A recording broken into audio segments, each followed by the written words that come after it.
Hi, and welcome to the Dietitian Against Diets podcast show. This is Rashonda Thornton, your host today.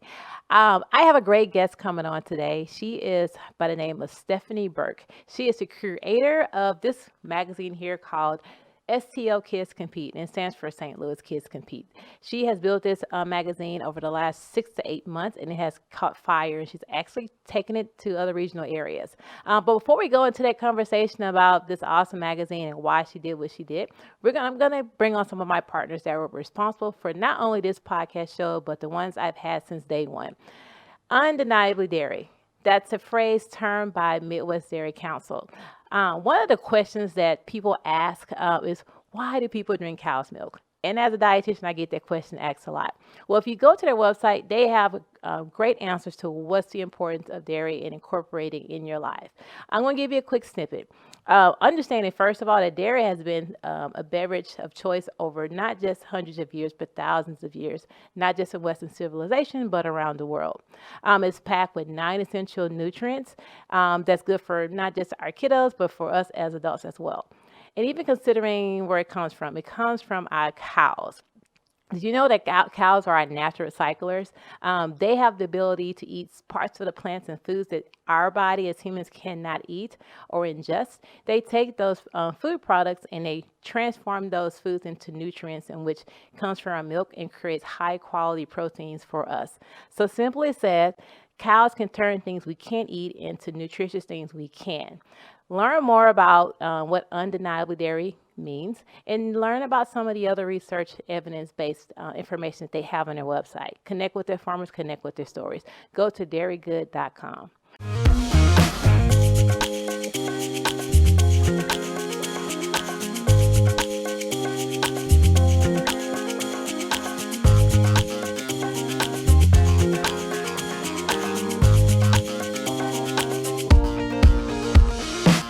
Okay, well, this is Rashonda Thornton, the Dietitian Against Diets. As I always tell everyone, let's change the mentality of the way we think with our nutrition, and let's create these conversations that can help us think differently. So today I have with me my guest, Stephanie Berk. So many things I can tell you about her, but I will tell you why she's here. She is the publisher of STL Kids Compete magazine. It is the only kid magazine that's centered around children, families, and communities and their coaches in St. Louis. Some of the things that stands out about the magazine, that it features stories of the kiddos. It projects sportsmanship. It incorporates child development, anywhere from wisdom to coaches to my favorite, sports nutrition. It is a resource of tryouts. If there's any tryouts out there, open gyms, or any physical or sport activity, she makes sure she puts in there for each month, so you can always watch, but you also get an issue and also know what's going on in St. Louis when it comes to your kiddos. So I do want to introduce you, Stephanie, to the podcast show. Say welcome. Thank you. Yes. Let me tell you before I let her give her the mic. How we met. I want to say it's weird, but it's not weird because that's how things happen, we're in the same universe with someone, or there are a lot of common grounds. Some way you find a way to overlap. But Stephanie, I think she reached me behind the scenes on Facebook, so it's more than one way to use Facebook in your favor. But she reached out to me. She heard about me, what I do as a dietitian, specifically a sports dietitian. And she, as she's building her team around her, she felt that I may be a good fit. Yes. So Stephanie, I'm so appreciative that you brought me in. I'm so happy to be able to be a contributor of each of your issues. I've heard it's going great. You're building a great resource for the families, and I just know that it's only going to continue to get better. So, but definitely tell me, one question for you is, what is STL Kids Compete all about from your voice? Okay, so it's kind of a bigger resource. Most people see the magazines out there right now and they say another book of ads, and they don't pick them up. Yeah. And that's fine. Every magazine has its purpose. But what we're finding, especially in the sports world, is that parents are spending up to $1,000 per month per kiddo per elite sport. And there's no resource for them. And so with a $17.5 billion industry centered around youth sports, whereby sports are not just your quote unquote big five, which is basketball, football, hockey, golf, soccer, and baseball. Yep. Kids are competing in everything. They're competing in dance, they're competing in chess, they're competing in music. And so we tried to figure out, how do we capture Team STL? How do you capture Okay. Team St. Louis to really provide a community and an educational resource for what the parents actually really need for their children to be successful in whatever they're competing in? And so by training, my background is absolutely in academics. My undergraduate degree was in human development and family studies with a Yes. minor in cognitive science. Keep going with it. Oh no. My PhD is in experimental Yes. psychology and linguistics, focused on language acquisition. My first postdoc was in acquisition of sign languages separately from spoken languages. And my second postdoc, which was here at WashU, was actually in neuroimaging, so we could see how the brain processes the two different types of languages. And that's such a mouthful, but even with that academic experience and education and all those layers, you just never know how like your career takes you. Correct. You know, you would have never thought that it would lead No. to this pathway. And now, Yes. how have you used that to implement into your magazine? Well, I like to say that I try and take the best of the academics and merge it with the best of what I'm learning in the business world now to really provide a resource that benefits the community. And so with the magazine, of course, it is supported by advertisers. There's no other way I can Yes. support this. Only way it could go. However, all of my advertisers have to give me 2 to 3 letters of reference before they're allowed to advertise. And if they can't maintain or don't maintain good customer service, I cordially invite them to stop advertising, because it's more important to me that the readers connect with businesses who are going to give them what they need rather than money coming in the door. You need to have both, but these parents, I have 4 kids myself, all in different sports. It's really helpful to have a resource where you can, to the best extent possible, trust what you're reading and seeing. And that's one thing you said, resources, because it's just not, a few articles with kids looking cool on there. Correct. You are specific. You're intentional with whom you bring on to be Yes. contributors of your magazine. So give me a couple of different professions of like who you have in there. Absolutely. So we do have Children's Hospital, who has a different doctor writing each month on a Okay. topic that's chosen by the parents. Okay. Or the readers. They tell us what they want. We go out and we say to Children's Hospital, can you give this to us? And they say, yes, we'd love to help the community. And they give us an article that's based on what we've asked for. So they've been extremely responsive, and they're with us every month. Great partners. Sound like. Solomon Alexander, who works with the St. Louis Sports Commission, writes an article every month on good sportsmanship. Okay. Again, extremely important, especially as parents are getting even more competitive than it used to be, it seems. And think about like how much of an influence it is to have his language talk Yes. about sportsmanship. Correct. I've never heard of any, like that's an entity I never even considered, Absolutely.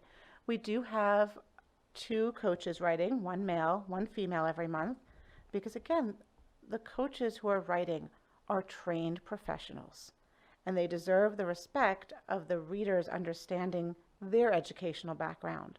And so that when a parent goes to say, hey, I want my kid in, and you don't want my kid in, you want some other kid in, but I know what I'm talking about.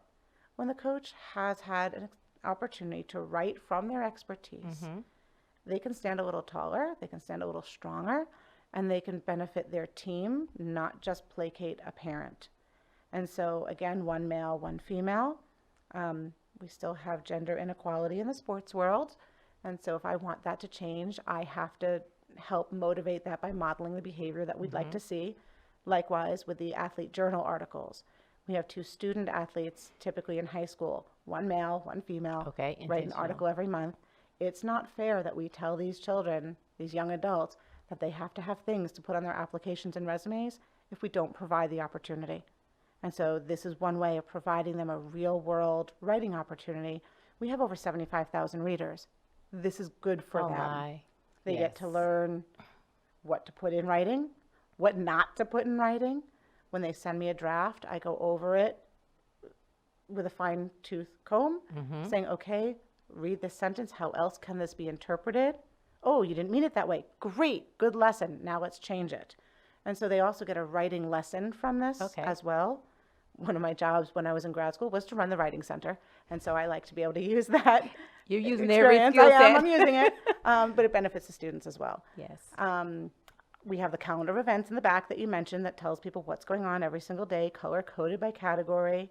We have a financial planner who writes every month because these Okay. sports get expensive. Yes. And then, of course, one of my favorite articles is yours. Aw. Sports nutrition. Nutrition for any athlete, be it a chess player who's sitting at a board for 4 to 6 hours per game, and a tournament is 5 to 11 games, versus an athlete that's running around in circles or skating around in circles. They both have nutritional needs and demands, and expenditures of energy. But as parents, we're not taught We never were.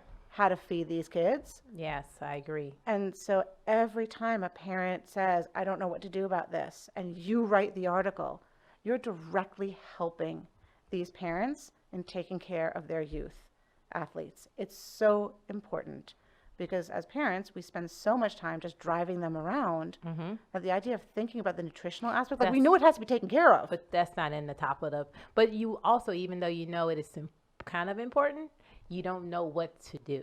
And you also don't know that's the why gap. different things are important. Like I know that my speed skater, after skating some hard races, is supposed to have protein. I'm not sure when or why or how much. He's 10. But you just, And so every time I get an article that's short but tells me what I need to know, I'm thrilled because I can apply it in my own life to benefit my children. And that's how most of the readers feel. Well, good, because you look at everything as what you do, you can find a way to pay it forward. So what brought me into the field of focusing on sports and as far as nutrition is being an athlete, being a high school and collegiate athlete. Like I remember before the games, we would stop at McDonald's and grab, or in between games, we would eat like candy or something because that would give us energy. Or just drink nothing but Gatorade the entire time. Or even in practice, we wouldn't even eat before practice during the school week. And so I just think about how limited my athletic performance was because I wasn't fueling accordingly. It opened up the pathway to fatigue and not being able to concentrate, which opened up the pathway to injuries, which truncated my ability to go further past, whatever level I'm at. And by understanding how important nutrition is to do when it works with the developing body as a child, and how as they're developing, everything else is developing, their performance, their skill set, being able to educate and be able to work with them and help them to get to the highest optimal level is a big deal. And helping them understand the importance of it too. And that's one thing, kiddos don't know. If the parents don't know the importance, the kids won't know the importance. Right. I mean, so I was very thin and athletic.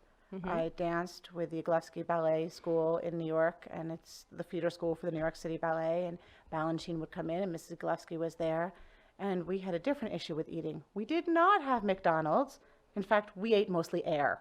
And I was going to say it's probably the opposite because it's all the aesthetics. Yes. It's aesthetic sport. And so I can tell you the first audition I had, we had to get there at like 7:30 in the morning, and I couldn't have been any older than 9. And my mom was told, do not feed her before the audition. And I was auditioning for the Nutcracker, so my mother took me.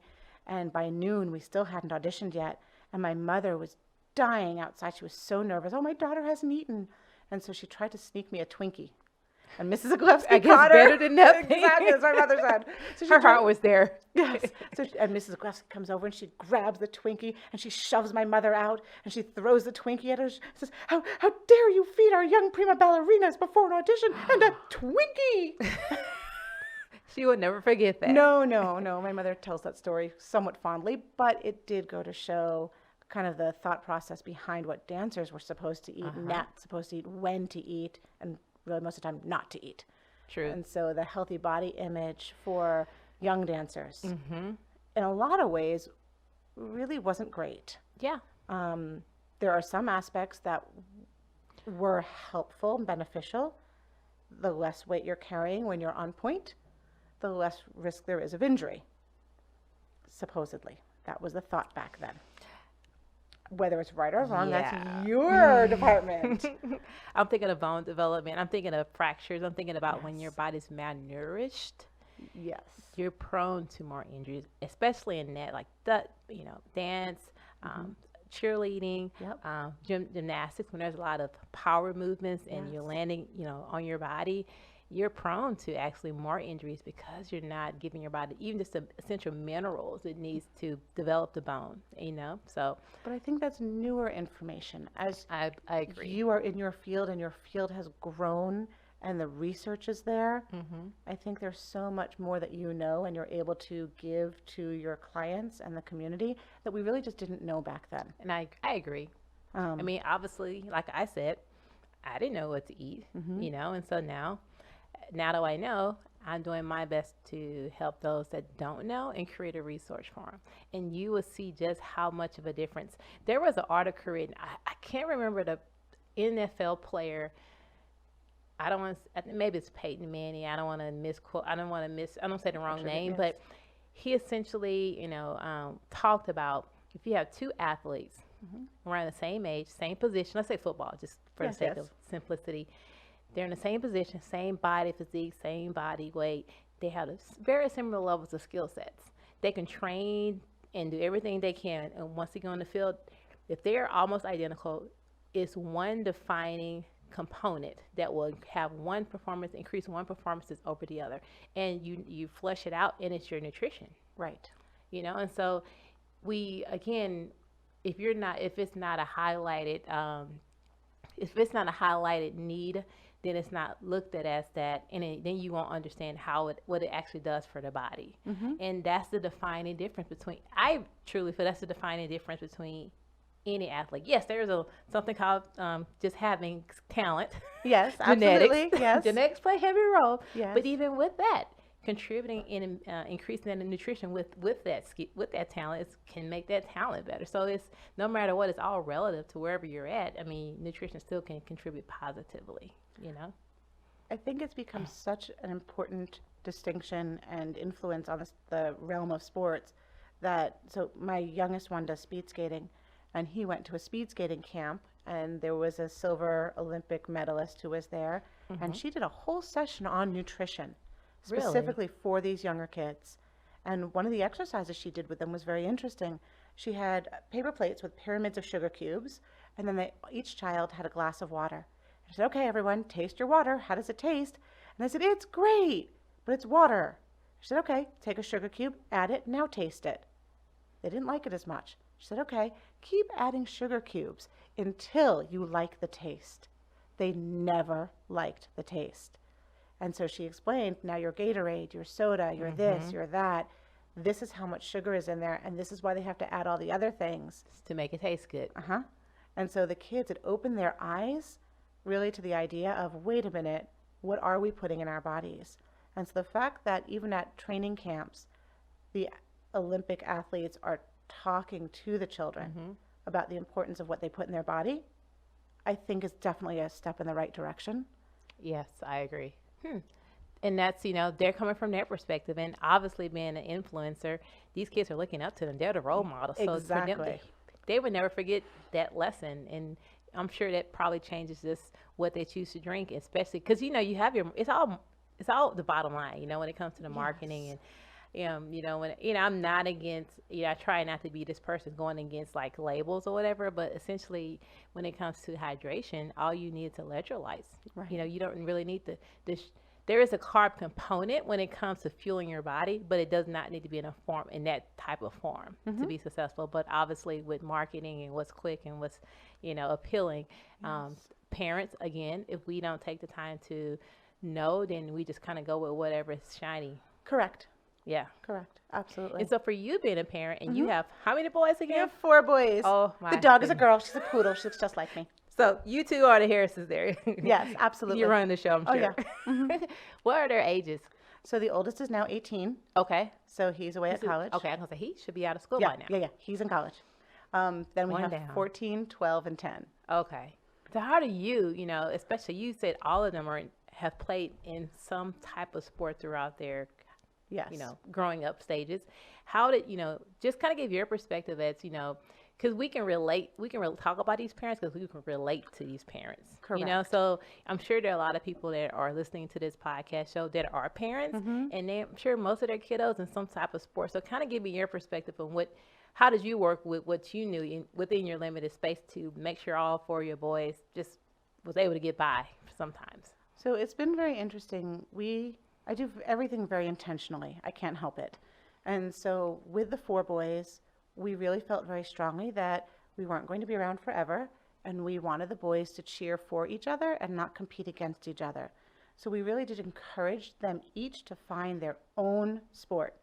So one did taekwondo and tennis, another one does chess and fencing, another one does gymnastics and ballroom dancing, and he's going to switch to rowing, we hope. And then the little one does speed skating. And so Totally different sports. completely And they're not even different. the top, the top, I Correct. And guess, not, yes, yeah. don't throw a ball to my And kids. they're Most of them so can't catch it. different in Yes. the way they even. But what it means is I'm spending my life in my car. So right now I look like the inside of my car seat because all I'm doing is driving these children around to their activities.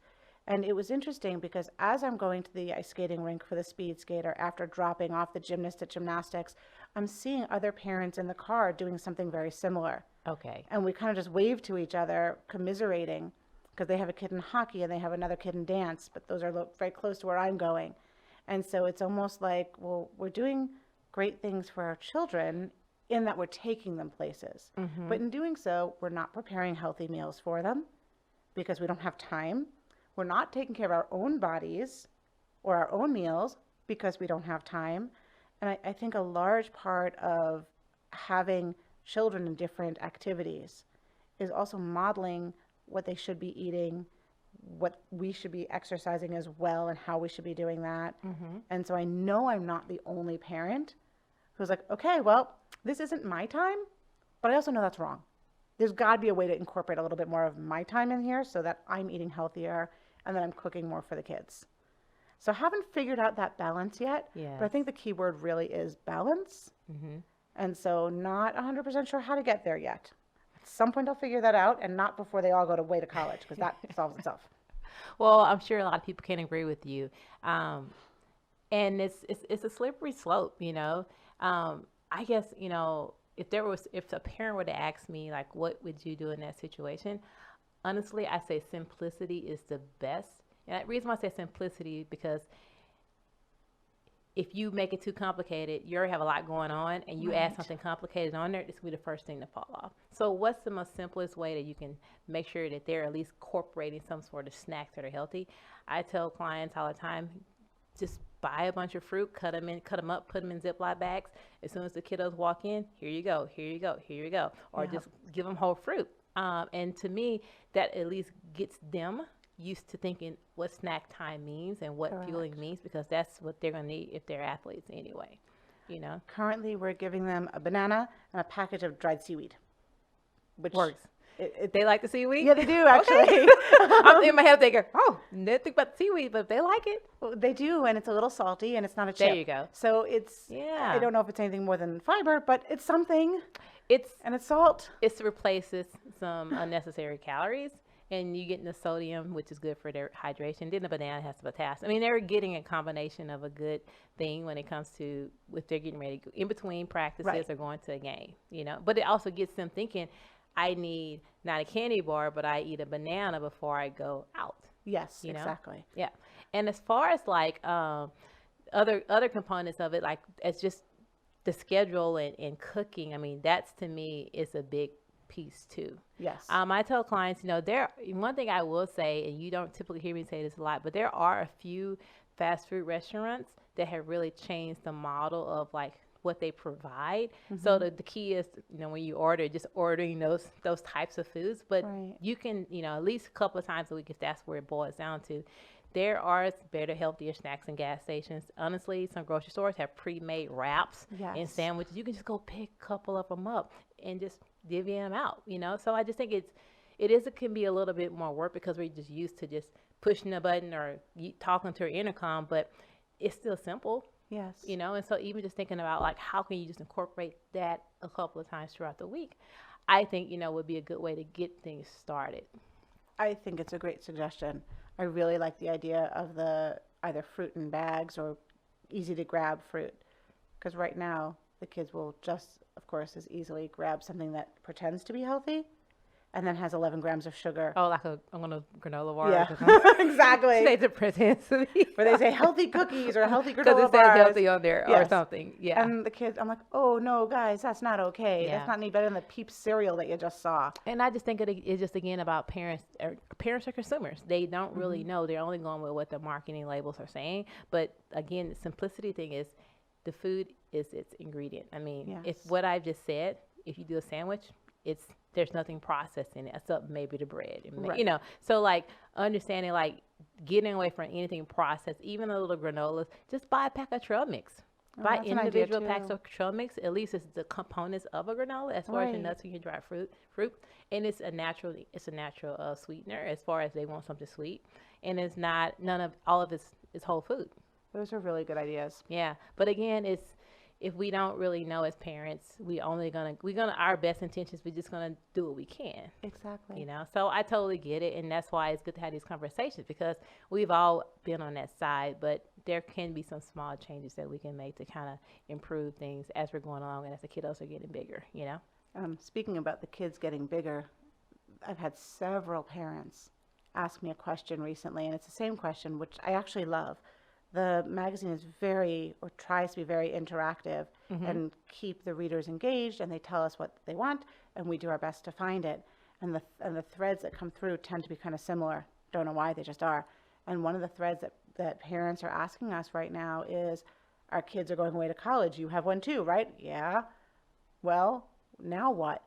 The kids are gaining weight because they're not being Mm. fed the way we fed them. And now all of a sudden they have everything open to them and they have limited time to exercise and they don't know how to do this. And we feel like we taught them well, but then somehow they don't know. And so it's really tricky to figure out how to, again, model that eating and teach them so that they can do it on their own when they're no longer living under your roof, Well, being driven you around. you said something that I think is a good way to connect it and kind of create that trailblaze it for Hmm. them is when as parents we have to run pillar to post and we have 30 minutes to do so. Correct. We tend to just how are we modeling? Yes, we're handing them perhaps these snacks, but what are we doing to model ourselves to project to them? Hey, this is what healthy living looks like. Right. And I don't, and again, I think and I was going to ask you this question because we, as parents, wear multiple hats, Hmm. and what the kids are seeing this, and yes, you're showing parenting, you're showing support, and all of that, but how can we find ways to model unconsciously and Yes. consciously of how we would want our children to see us living, so that this creates their platform, not their platform, it creates a norm for them as to what is healthy Exactly. and I think when it comes to parenting, that's me. It's going to be the what starts, what starts that moving forward.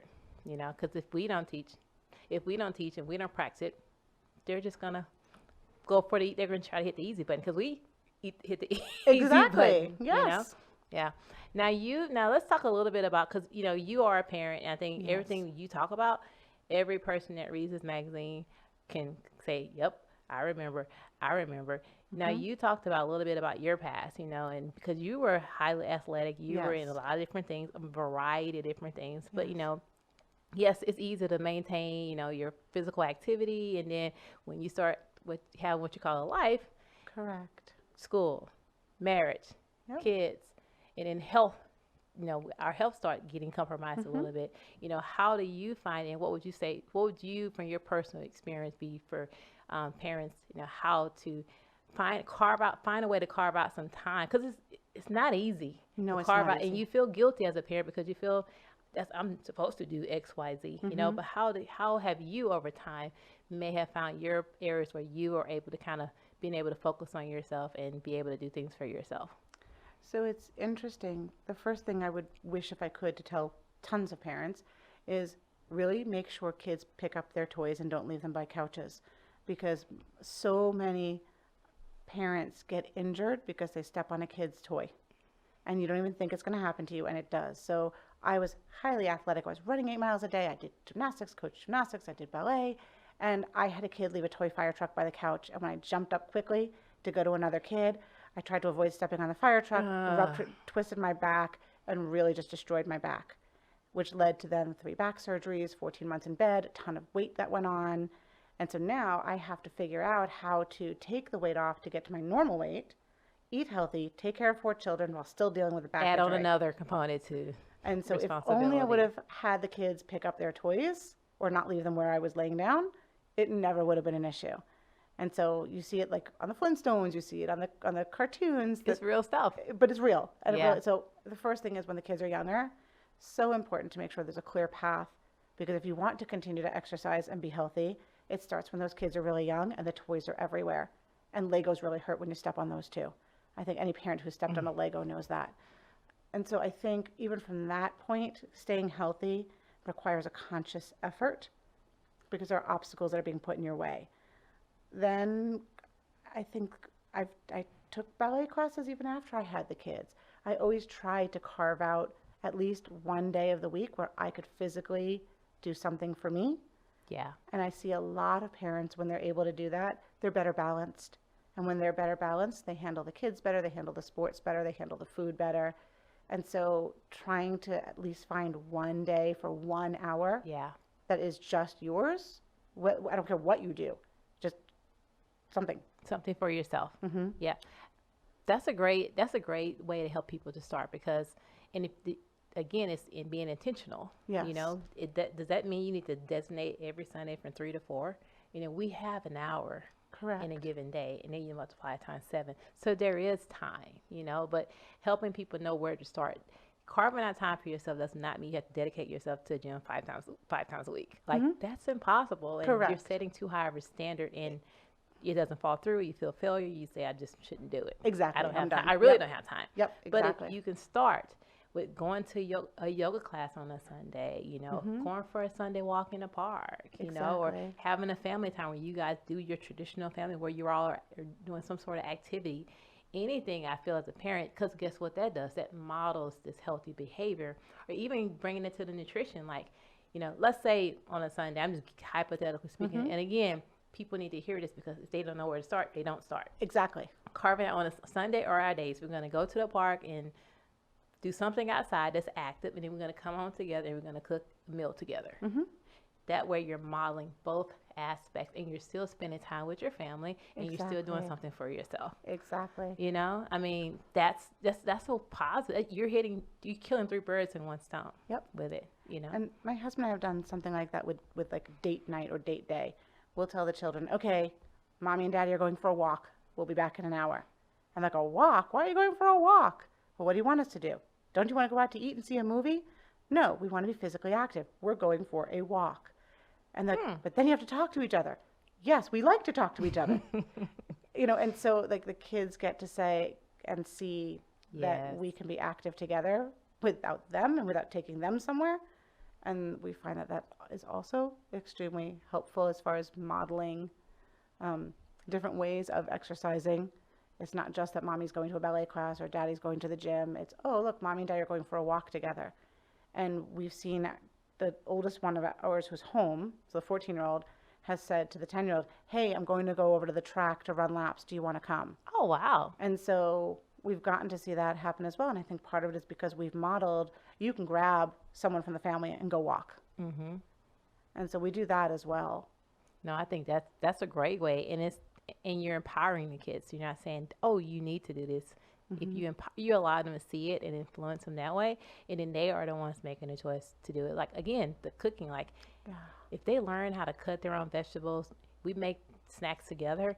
They feel empowered because they are a part of. You're not enabling them to just accept that you're having them do the work. That way, they're not intimidated. They're more confident. They can learn to get creative, and they feel like, oh, it was my idea. I'm really going to do it now. And that's how Absolutely. it can, to me, spiral into as they're getting older. You know, they're familiar with the kitchen, and you know, again, if mom's not cooking everything for us, we got to learn to figure out ourselves. But we can teach our kids in a healthy way so that they can take those techniques into their adulthood. You know, That backfired with us a little bit, though, I will say. the what? That backfired with us a little bit. Yes. So our college student loves to cook healthy food, went away to college, and is in the dorms for the first year because you have to be. Oh, yeah. And he's losing his mind. I can't cook. I can't make healthy things. The dorm food is disgusting. You don't even know what's in it half the time. It's hard to make healthy choices there. That's So I work with college athletes, actually here at Maryville University, and so this is a whole nother podcast show, but like that was the obstacle, not Yes. having accessibility to a kitchen as Yes. freshmen, and they're subjected to whatever the cafeteria or the school meal program is serving them. Yep. So He it's- wants out of those dorms as soon as can be because he Yeah. wants to be able to cook healthy meals for himself.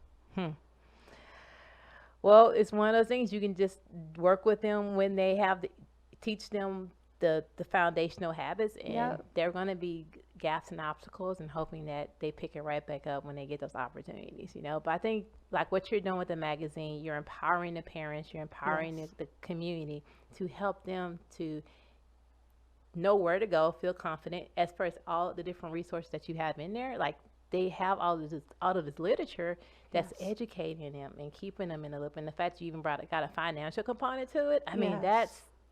that's not something that I would even thought would be a part of this, But this kind of shows the veins of like how you're trying to, help the community in all aspects, and I think that's super, super important. Thank you.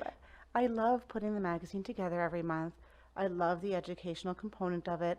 I love the fact that it doesn't matter whether you're doing ballroom dance or piano, chess, or baseball and football. When we can say we're a community, we're team STL, and we can help each other get to that next level of competition, I think it just does so much for the community. If you look at the covers, if you look throughout the magazine, athletes are athletes. We have an article on adaptive and accessible because, again, these are athletes. It doesn't matter if they're in a wheelchair. It doesn't matter if they can see. They're still athletes. So every time we can put someone out there and say, look, it doesn't matter what religion you are, what color you are, what this you are, what that you are athletes first. You form such a stronger bond within the community, and it has to be based on education. I know I have the reader's attention span for 300 plus or minus 50 words. Sorry, can't take the researcher out of me. And so we write the articles in a way that's accessible to everybody. Okay. And it's not geared for one sport, one person, one age. It really is geared to be helpful, and we will change whatever people want changed because it's not our magazine. It belongs to the community. And this is the best way we feel that we can really make a positive impact both on the community of readers and the upcoming community of athletes. Yeah. Well, I definitely love what you do. Again, Thank you. Stephanie, I'm very humbly honored to be a part of it. I mean, the more I learn more about the underlinings underneath it, the more I'm just wanting to continue to be on board with what you are doing. And I'm so glad you got on the podcast because you can talk more about it. Now people know what SEO Compete Kids is about, or Kids Compete is about. Now, as they hear about it, now help me to help them to find out where can they get it, because you got more than one format. Yes. So in today's digital age, if you want to reach readers and you want to give them an opportunity to interact with the information you want them to have, we present it in many different ways. You have to. So it's available online through the website, which is www.stlkidscompete.com. It's available through Facebook. Again, Okay. You have Facebook we have page? Facebook Okay. page. It's available in print. It's in most of the children's activity places, as well as children's specialty care clinic. It goes home in certain schools through the book bags. And if someone can't find it, they can look at it online. They can email me directly. We'll make sure they get it. I've seen it in coffee shops. Yes, it's in coffee shops. It's in. I've seen 'em. Yes, yes. Through Central West End, St. Charles, all the way out through Wentzville. Okay. We really do try our best to make it inclusive and make it all the way throughout the city wherever we can get it. Yeah. And the readers have been wonderful, but they've been moving them for us as well. So sometimes I don't know where they all go. Yeah. Because people move them for us. It's like wildfire. Uh-huh. Yeah. It's great. And we're only how many magazines? How many issues in now? We are working on number 7. Yeah. Number 7. So we're just getting started This one's just getting started. as Yep. far as just this magazine and what it Yeah. represents, and you don't know how it's going to just overflow and cascade into others' lives. I mean, obviously it has already, getting so much feedback and positive information from some of the readers, Yep. and they're passing it along because if they feel it's a great resource, I mean, parents love their children. Yes. They invest time, they invest money, they Hmm. sacrifice everything for their Yes, they children to do. have the best opportunity. And this right here is a great way to keep that happening. So Yep. I'm glad that it's here. Thank you for standing up for STL and creating a community. I think Thank it's great. you. I think it builds community as well, like you said. So everyone out there in St. Louis, or if you're not even in St. Louis, I mean, regardless of where it's located, where the magazine comes from, it's great resources for any student, any athletes that are any parents. I mean, it's a universal, Yes. it's a universal language. So please feel free to subscribe. You can get it on the internet. You can get it a hard copy if you're in the St. Louis area. It is almost in every child-centered or community-centered facility. So keep a lookout for it. I'm sure you will appreciate it. If you like it, get 3 or 4 more copies and spread it around. Thank you. No, Yes. it is free to readers, just so you know. Free to readers, and it's free, guys. So again, I have Stephanie Berk on here. I would say the bottom line, understanding what she represents, as she has went from academia with her PhD to building this piece of literature that she wants to spread to the community. Her goal is to make a magazine that is it's not just a resource but a bridge that helps the human that have actually helps her with her academia with human development and connect to the parents and connect to the community. So for you guys out there, grab a magazine and I'm sure you will be delighted, and I want you to continue to spread this because there's some great stuff in there. Stephanie, Thank you. again, thank you for thank you for coming on the podcast show. Thank you for having me. Yes. Again, guys, this is Rashonda Thornton, the dietitian against diets. I will say this, like I say every time, it's not against going against diets, but it's the diet mentality. Let's learn to develop a relationship with food that helps us to reflect self-care and self-love and live a life of freedom and liberation. Thank you, guys, and I will talk to you next week. Okay, so I hope you guys really got some great information from Stephanie. Not just why she developed this magazine, but how the different ways that you can acquire it. As you've seen on there, I'm actually a part of it as well. So I have been a part of their magazine since day one, and I hope that you guys can go to your local stores, go on the internet, and find this particular magazine to help you and your kids in their physical and sports journey. As I'm closing out, I want to give a shout out to this great company in St. Louis. It's called Banner Road Baking Company. If you just hear the title, that doesn't give you much information, but let me tell you what they are. First of all, they're a granola company. Their products committed to creating positive health. And they do that through bringing in the best nutrients without compromising on flavor. Now, this company has been around for, I would say, maybe 5 or 6 years, but over the time, they have spread over to 40 different states worldwide in which they sell their products to. All of their ingredients are organic based. The oils that they use extra virgin olive oil. They minimally use their natural sweeteners. So there aren't any artificial sweeteners in there. There may be a little agave, a little honey, but they're all natural and they don't put too much of those sweetness in those products. They also collaborate with a lot of local companies to produce some of their ingredients. So, for example, they get their pecans from Missouri, they get their cherries from Michigan, they get their blueberries from Oregon. So not only are they making sure they provide you with the most nutrient-dense ingredients, but they also team up with other companies, organizations that are in the U.S. to bring these products to you. Learn more about their company by going to bannerroad.com or find them on Instagram at Banner Road. Great food, great ingredients, great health.